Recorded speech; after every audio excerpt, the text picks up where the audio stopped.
खलीफा के हम हैं, खलीफा हमारा, वो दिल है हमारा, आका हमारा।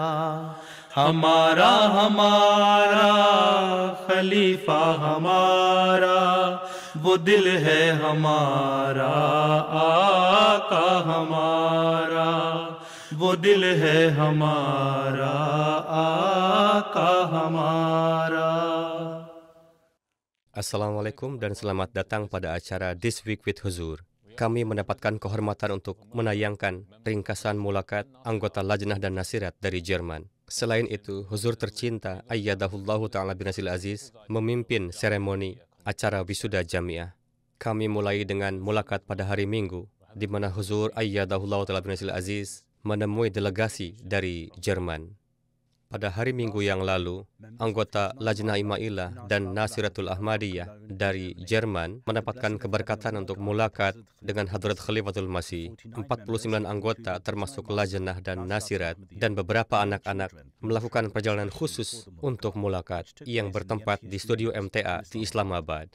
Ketika mulakat, para peserta mendapatkan kesempatan untuk bertanya seputar keagamaan dan isu-isu kontemporer. Pertanyaan saya adalah, kenapa agama berbeda-beda? Kenapa tidak hanya satu? Huzur bertanya, kamu kelas berapa? Kelas 5. Kamu sudah membaca mengenai evolusi? Bagaimana awal mula terjadinya manusia? Awalnya hidup di hutan, hidup seperti hewan, lalu menjadi manusia, dan intelektualnya mulai meningkat. Oke? Nanti juga kamu akan mempelajari ini di kelas yang lebih tinggi. Itu disebut dengan evolusi manusia.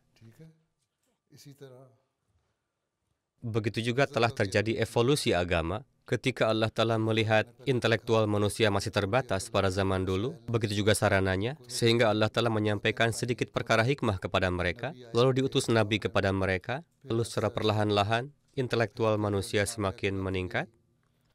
Lalu para nabi diutus ke setiap daerah-daerah mereka untuk mencerahkan mereka. Dunia begitu luas, dan Allah Ta'ala mengutus para nabi ke tempat-tempat yang berbeda-beda, namun ajarannya sama, yakni para nabi mengajarkan untuk beribadah pada Allah Ta'ala dan mematuhi hukumnya, dan juga untuk berakhlak baik terhadap satu sama lain. Jadi, ajaran yang diberikan adalah sama di setiap tempat. Alat komunikasi pada zaman itu tidak seperti sekarang, kan? Kamu memiliki HP, bisa berkomunikasi melalui sosial media, melalui WhatsApp, atau dengan telepon. Dan semua itu belum ada pada zaman itu, kan? Untuk itu, Nabi diutus di setiap daerah. Namun karena mereka semua berasal dari Allah Ta'ala, untuk itu membawa ajaran yang sama.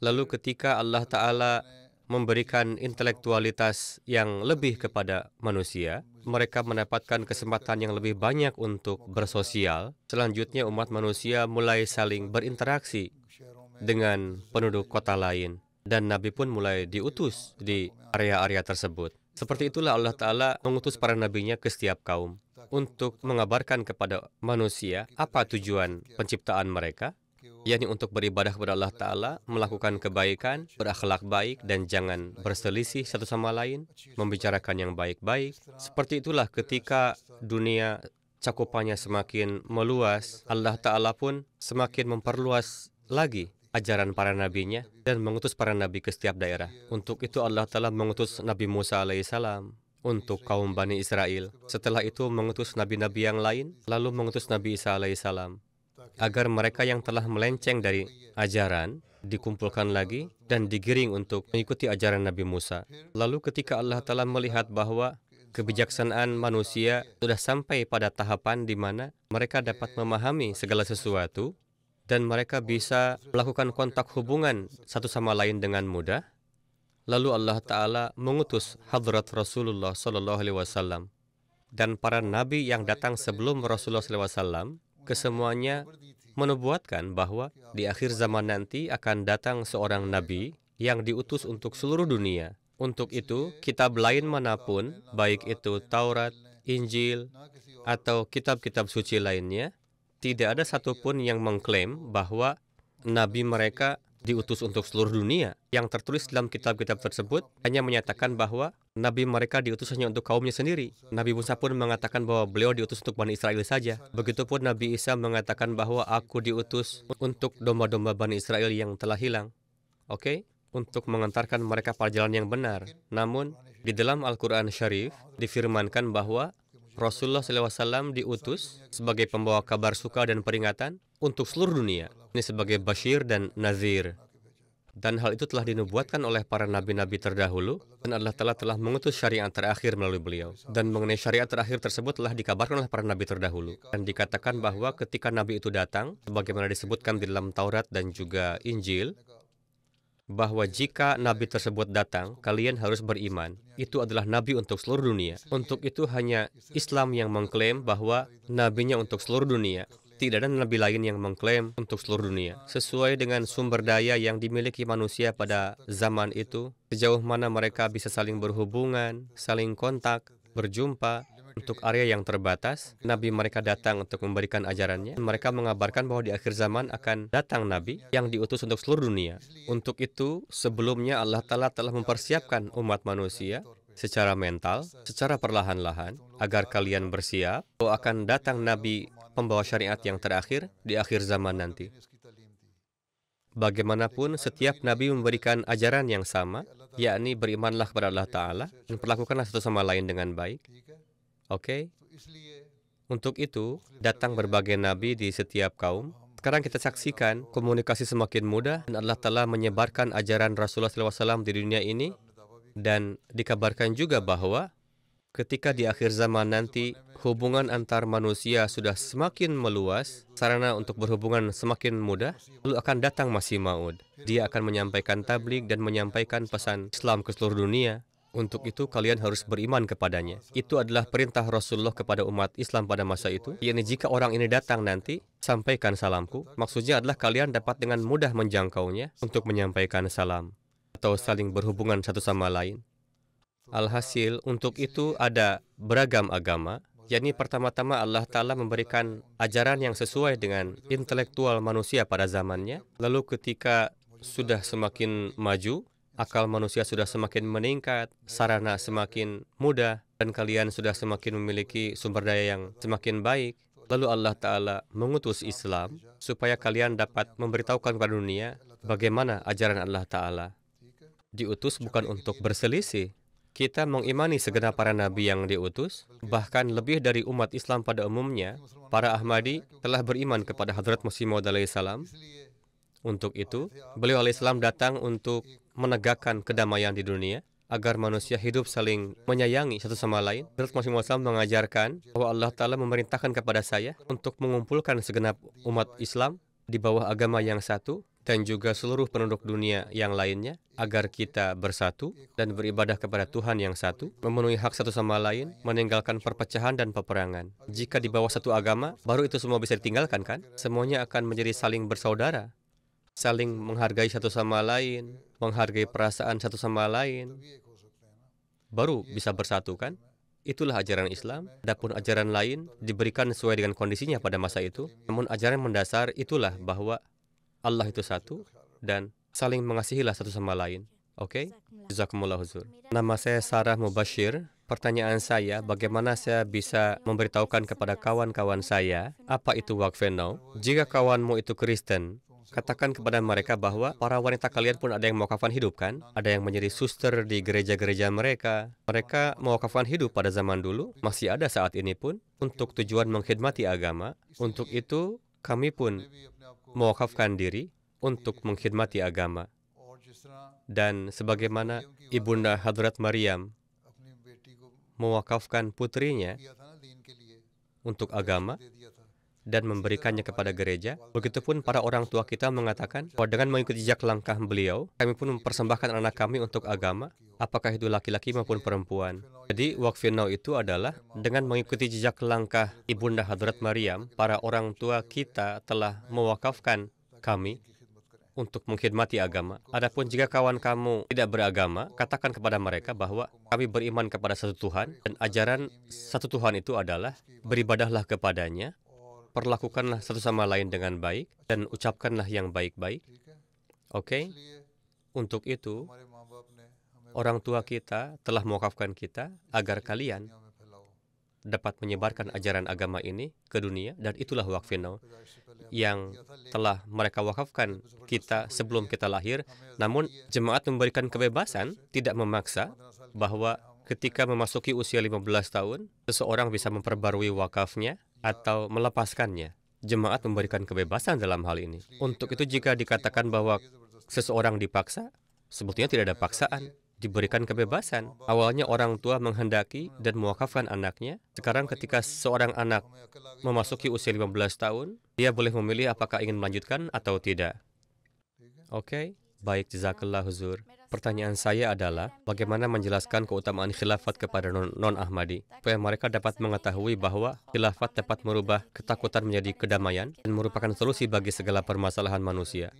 Katakan kepada umat muslim non-Ahmadi bahwa Hadrat Rasulullah SAW telah menubuatkan berkenaan dengan khilafat. Untuk itu berlangsung khilafat pasca beliau, dan seperti yang kalian lihat, khilafat pada masa awal, mereka mengamalkan ajaran Islam dan memerintahkan untuk itu dan berjuang untuk menegakkannya. Mereka menghadapi permusuhan juga, namun Allah Ta'ala menolong mereka. Allah Ta'ala berfirman dalam Al-Quran, yakni barang siapa yang memerangi hambaku, jadi orang-orang mukmin, maka aku akan menghadapinya dan memberikan kemenangan kepada orang mukmin dan kekalahan kepada para lawan. Katakanlah kepada mereka bahwa Allah Ta'ala telah memperlihatkan pemandangan ini dan khilafat terus tegak. Setelah itu sampai batas tertentu khilafat berdiri seperti yang disabdakan oleh Rasulullah, dan tabligh Islam terus berlangsung bersamaan dengan itu. Terlahir orang-orang yang baik, dan para khalifahnya pun sampai batas tertentu teguh di dalam agama, meskipun bukan khulafa rasyidin pada masa itu, namun mereka menyebutnya khilafat. Setelah itu muncul kerajaan-kerajaan, namun mereka menyukai keadilan. Untuk itu sampai batas tertentu Allah telah memberikan keberhasilan kepada mereka. Namun ketika sampai pada kezaliman, Allah Ta'ala menghabisi kerajaan mereka. Lalu mulailah masa kejatuhan Islam. Sekarang setiap umat Islam mengatakan bahwa kami membutuhkan seorang pemimpin supaya dapat berjuang bersamanya. Namun terdapat bermacam-macam firqah di dalam Islam. Ada 72 firqah. Setiap firqah mengklaim agar pimpinannya menjadi pimpinan bagi semuanya, namun tidak ada yang mengimaninya. Untuk itu kita harus melihat apa yang difirmankan Allah Ta'ala dan disabdakan oleh Rasulullah SAW. Rasulullah telah menubuatkan bahwa akan tiba zaman di mana Islam akan terpecah ke dalam sekian firqah, sebagaimana banyak firqah dalam Yahudi. Pada masa itu akan datang Masih Maud. Dan ketika Masih Maud datang, maka dia akan mengumpulkan seluruh firqah-firqah itu. Allah Ta'ala pun memerintahkan kepada Masih Maud untuk mengumpulkan segenap firqah di bawah satu panji. Ketika berkumpul di bawah satu tangan, maka perpecahan satu sama lain akan hilang. Perpecahan akan hilang, sektarianisme akan hilang. Tidak akan ada mengatakan bahwa aku Sunni, aku Wahabi, Syiah, Deobandi. Bagaimana banyak firqah, mereka akan berkumpul di bawah satu tangan. Dan banyak sekali orang yang mempercayai bahwa kita memerlukan satu kepemimpinan. Jika mereka ada di bawah satu pemimpin, ada di bawah satu tangan, maka akan menjadi satu kekuatan. Sebagaimana ada 54 negara dengan mayoritas muslim, dan sebagian dari mereka adalah negara-negara yang kaya. Mereka memiliki minyak, namun tidak ada yang mau mendengar ucapannya. Itu karena umat Islam tidak bersatu, bukan satu kekuatan. Jika mereka ada di dalam khilafat, maka akan menjadi satu kekuatan, sehingga musuh pun tidak akan berani untuk melawannya. Untuk itu katakan kepada mereka bahwa di dalam khilafat ada kesatuan dan telah dinubuatkan oleh Rasulullah SAW, dan Allah Ta'ala pun telah berjanji bahwa di akhir zaman nanti, pasca kewafatan Hadrat Masih Maud SAW, akan berlangsung sistem khilafat. Untuk itu kita beriman dan kita hidup damai karena kita mendapatkan petunjuk. Adapun mereka tidak memiliki pemimpin. Inilah secara singkat yang bisa kamu sampaikan kepada kawanmu. Biasakan untuk mendengar khutbah. Saya telah sampaikan secara rinci dalam khutbah saya. Pertanyaan saya adalah, bagaimana seorang ibu melindungi anaknya dari dampak buruk media sosial? Seorang ibu hanya dapat terus berusaha secara perlahan-lahan, selamatkanlah mereka. Sekarang ada iPad, tablet, iPhone, dan lain sebagainya, sementara para ibu menonton acara televisi dan mereka memberikan alat-alat itu supaya bebas dari anak-anaknya. Mereka jangan melakukan hal yang seperti itu. Para ibu harus menjelaskan kepada anak-anaknya, jadi Anda hendaknya memperhatikan, jangan sampai anak-anak menonton tontonan yang dengannya akhlak anak menjadi rusak, tontonan yang buruk dan yang sia-sia. Perhatikanlah mereka, apa saja yang anak Anda tonton, Anda juga lihatlah itu, dan katakanlah kepada mereka, kalian tidak bisa menonton lebih dari sejam sehari. Jadi aturlah mereka secara perlahan-lahan, jadikanlah mereka disiplin, bahkan jelaskanlah dengan penuh kasih sayang kepada mereka, apa dampak buruknya bagi mereka. Katakanlah bahwa jika terus menonton, apa saja kerugiannya, penglihatan rusak, konsentrasi hilang, pendidikan akan menurun. Nasihatkanlah dengan penuh kasih sayang, jadilah sahabatnya, dan yang terpenting doakanlah mereka. Semoga Allah Ta'ala menyelamatkan mereka dari segala keburukan-keburukan di zaman ini. Jika Anda dapat melakukan itu baik. Anda tidak bisa melarang mereka sepenuhnya. Perlu untuk memberikan waktu kepada mereka. Misalnya, ibu izinkan kalian, tapi hanya untuk 1 jam. Silahkan 1 jam saja. Jika tidak, banyak kerugiannya. Anak-anak bisa memahaminya. Banyak para ibu yang menulis surat kepada saya yang berhasil ketika menasihatkan seperti itu. Pertanyaan saya adalah, bagaimana kita menyeimbangkan antara meminta hak dan berlaku sabar? Jika ada yang mengambil hak-hak kita, apakah kita hendaknya bersuara atau berlaku sabar? Ini bergantung pada jenis apakah hak yang dimaksud itu. Oke? Jika ibu mertua tidak memenuhi hak-hak menantunya, atau suami tidak memenuhi hak-hak istrinya, atau ipar perempuan tidak memenuhi hak saudari iparnya, atau sebaliknya, atau menantu perempuan tidak memenuhi hak ibu mertuanya, atau seorang istri tidak memenuhi hak suaminya, berbeda-beda corak permasalahannya. Siapa yang lebih kuat, dia akan merampas hak yang lainnya. Oleh karena itu, pertama-tama, buatlah batasan dan perhatikan apa saja hak-hak Anda. Allah Ta'ala telah menjelaskan apa hak-hak kita, misalnya hak antara suami dan istri. Suami diperintahkan untuk memperlakukan istrinya dengan baik. Ashiruhunna bil ma'ruf, perlakukanlah mereka dengan baik. Selanjutnya, istri diperintahkan untuk mengurus rumah tangganya, anak-anaknya dan suaminya, serta menjaga suasana indah di rumahnya. Jadi, jika setiap orang sadar akan batasannya, maka tidak ada hak yang akan dilanggar. Hak-hak dilanggar ketika manusia melupakan Tuhan.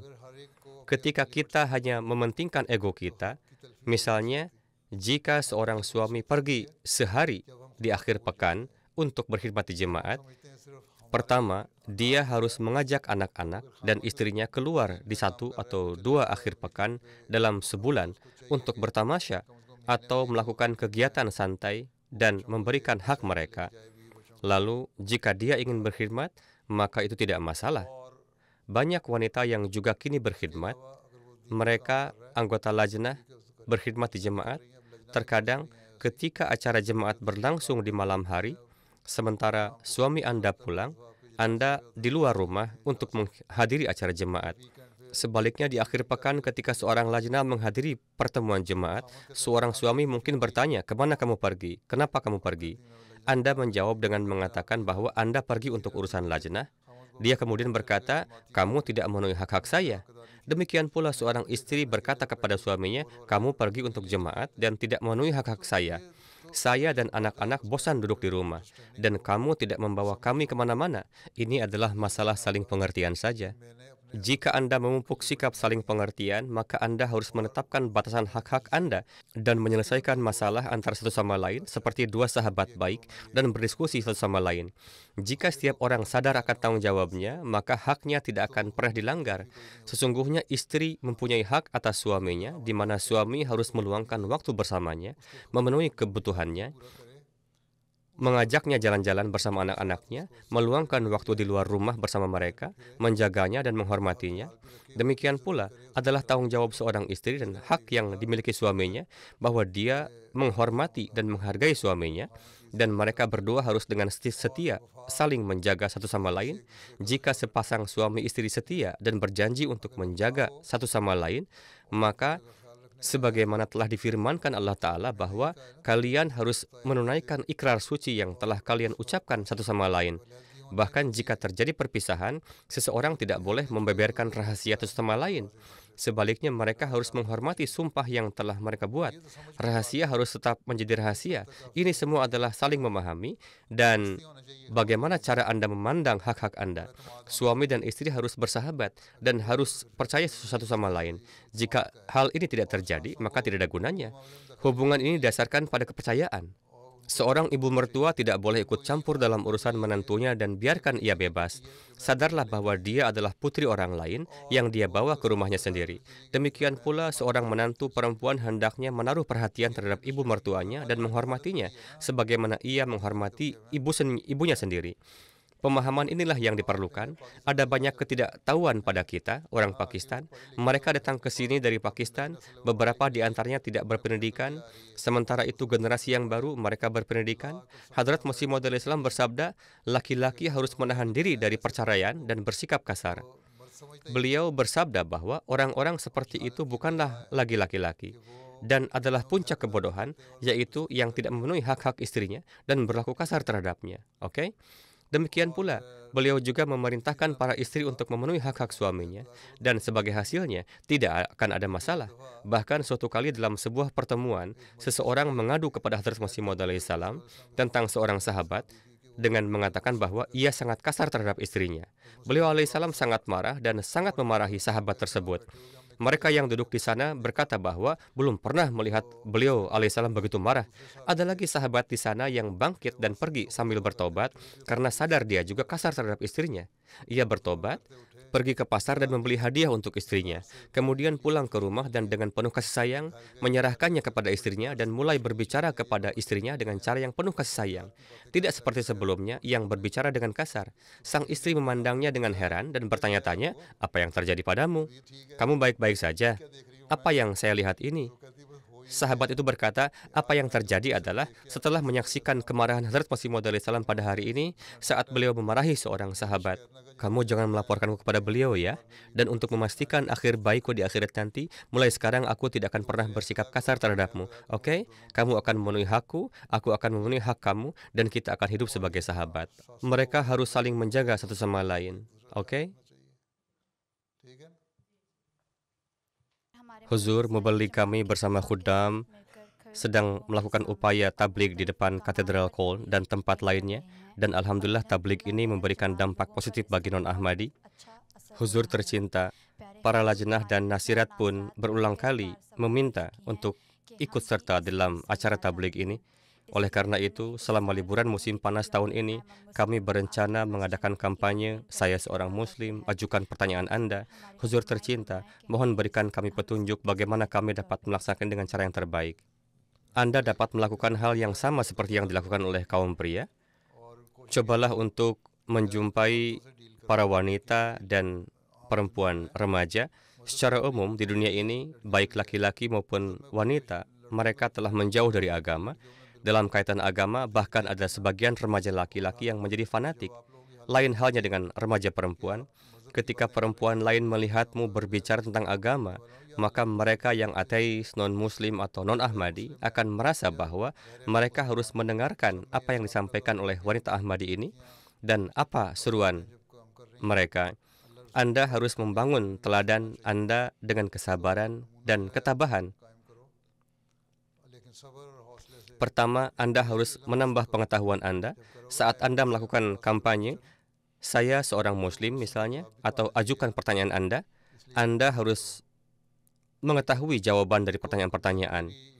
Oleh karena itu, perolehlah pengetahuan dan analisis untuk melihat apa saja isu-isu kontemporer saat ini dan jenis pertanyaan yang dilakukan orang-orang dan kemudian persiapkan jawaban yang tepat. Saat ini di Jerman terdapat banyak gerakan menentang Islam dan khilafat, atau ada tuduhan bahwa Islam mengajarkan kekejaman dan jihad, atau bahwa Islam tidak memberikan hak-hak kepada wanita. Oleh karena itu, Anda harus mempersiapkan jawaban atas pertanyaan-pertanyaan semacam ini dengan baik, sehingga Anda akan dapat menjawabnya. Biasanya inilah beberapa permasalahan yang diangkat. Ketika Anda memberitahu mereka bahwa Islam memberikan hak-hak perempuan, Islam mengajarkan perdamaian, Islam mengajarkan cinta tanah air, Islam menarik perhatian terhadap kepada pemenuhan hak satu sama lain, Islam memerintahkan untuk menyikapi segala sesuatu dengan adil dan wajar. Sejauh mana Islam mengajarkan untuk tidak mengabaikan keadilan meskipun itu berarti menimbulkan kerugian. Oleh karena itu, inilah ajaran Islam dan inilah ajaran yang disampaikan oleh khilafat kepada kita. Ketika Anda menyajikan hal-hal ini setelah menguasainya dengan baik, maka itu juga akan memberi dampak pada orang lain. Di akhir, para peserta mulakat mendapatkan keberkatan menerima tabarruk dari Huzur Anwar. Seorang lajnah menyampaikan keinginannya untuk membaca nazam di hadapan Huzur, dan Huzur pun memimpin prosesi amin untuk seorang atfal yang telah menamatkan Al-Quran.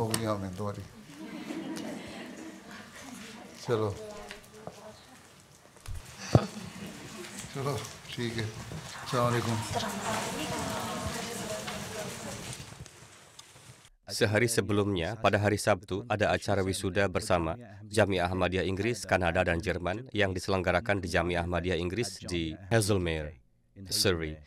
Hadrat Khalifatul Masih Al-Khamis memimpin acara ini dan menyampaikan pidato yang penuh makna. Ada 20 mahasiswa yang lulus dari Jamiah Ahmadiyah Inggris dan 14 mahasiswa yang lulus dari Jamiah Ahmadiyah Jerman dan menerima ijazah syahid dari Huzur. Dan dengan ini mereka menjadi bagian dari mubalik Jemaat Muslim Ahmadiyah. Selain itu, di acara wisuda ini ada 48 mubalik yang telah lulus dari Jemaat Kanada sejak 5 tahun terakhir yang belum menerima ijazah karena wabah COVID. Mereka lalu mendapatkan keberkatan menerima ijazah dari Huzur. Huzur Anwar lalu menyampaikan pidato penting beliau. Saat ini, para mubalik yang telah menerima gelar syahid ini, di antaranya adalah mereka yang tengah berkhidmat di lapangan dalam waktu 2 atau 3 tahun terakhir, atau mereka yang baru akan terjun ke lapangan. Anda sekalian datang ke jamiah dengan iradah, niat, dan janji bahwa Anda akan memenuhi misi Hadrat Masih Maud alaihi salam. Misi yang dipercayakan kepada beliau alaihi salam di masa ini, yaitu menyebarkan tabligh Islam ke seluruh penjuru dunia dan melalui contoh-contoh yang nyata supaya para anggota jemaat dapat mencapai standar yang dengannya mereka dapat memenuhi hak-hak baiat kepada Hadrat Masih Maud alaihi salam.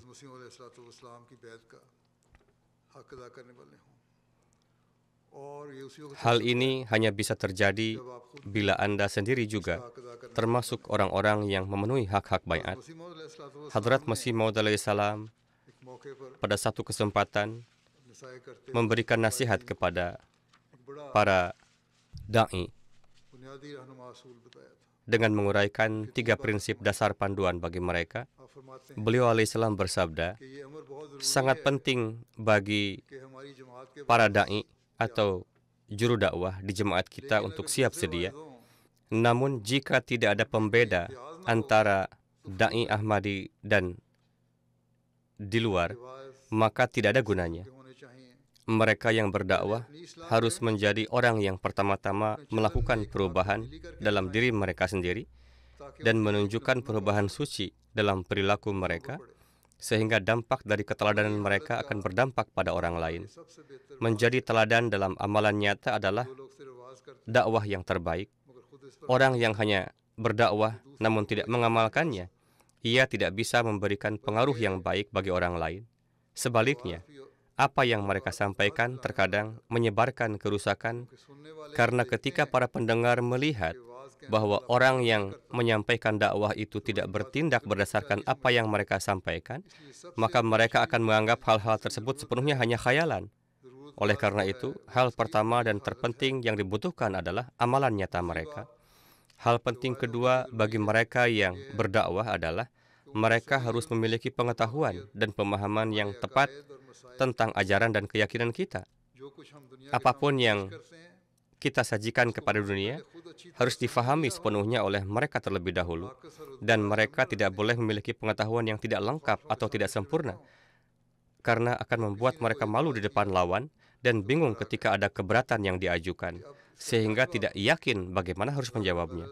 Oleh karena itu, adalah perlu untuk memiliki pengetahuan yang benar. Dan yang ketiga adalah mengembangkan keberanian dan keteguhan, yaitu mereka memiliki lidah dan hati yang benar demi para pencari kebenaran. Apabila ketiga hal ini tercapai, maka mereka yang berdakwah dalam jemaat akan dapat memperlihatkan manfaatnya. Acara ditutup oleh doa bersama.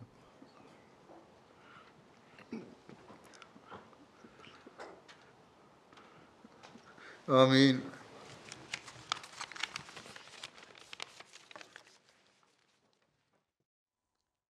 Itulah ringkasan dari aktivitas Huzur pada minggu lalu di musim panas ini. Kita akhiri dengan segmen terakhir, yakni ringkasan khutbah Jum'ah. Pada khutbah kali ini, Huzur menyampaikan peristiwa di Bir Maunah.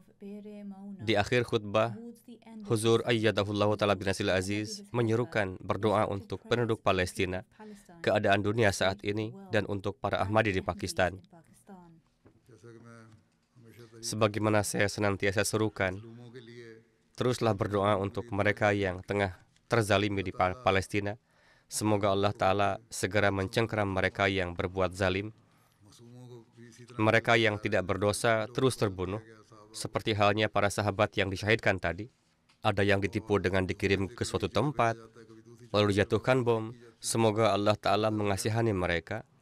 Berdoa jugalah untuk keadaan dunia secara umum.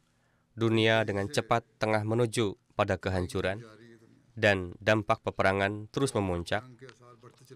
Semoga Allah Ta'ala melindungi para Ahmadi dari dampak buruk peperangan.